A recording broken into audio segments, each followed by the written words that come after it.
সিরীয় এক নাগরিকের হামলায় ইসরায়েলি পর্যটক আহত হয়েছেন। ওই ইসরায়েলি পর্যটকের কান ছিঁড়ে ফেলার অভিযোগ উঠেছে সিরীয় ব্যক্তির বিরুদ্ধে। ঘটনাটি ঘটে গ্রিসের অ্যাথেন্সিয়ান রিভেরার বলিভার সৈকতে।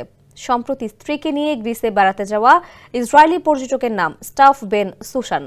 সৈকতে অবস্থানকালে এক ব্যক্তি তাদের ভিডিও করতে থাকেন এবং ফ্রি ফিলিস্তিন, ইসরায়েল নিপাত যাক সহ নানা স্লোগান দিতে থাকেন। বিরূপ পরিস্থিতিতে ওই ব্যক্তি তাদের দিকে বালু ছুঁড়ে মারলে বেন সুসান তাকে ধাক্কা দেন।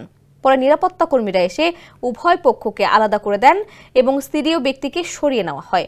বেন সুসানের দাবি, এই ঘটনার 1 ঘন্টা পর যখন তিনি ও তার স্ত্রী বাথরুম থেকে বের হচ্ছিলেন, তখন ওই সিরীয় ব্যক্তি আবার ফিরে এসে তার স্ত্রীর দিকে হামলার চেষ্টা করেন।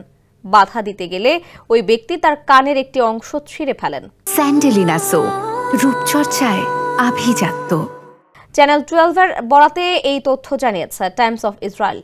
ঘটনার পর গ্রিস পুলিশ ইসরায়েলি পর্যটককেই কিছু সময়ের জন্য হেফাজতে নেয়, কারণ তিনি সিরীয় নাগরিককে উদ্দেশ্য করে বর্ণবৈষম্যমূলক মন্তব্য করেছিলেন বলে অভিযোগ ওঠে। ঘটনাটি ঘিরে স্থানীয় পর্যটকদের মাঝে আতঙ্ক দেখা দেয়।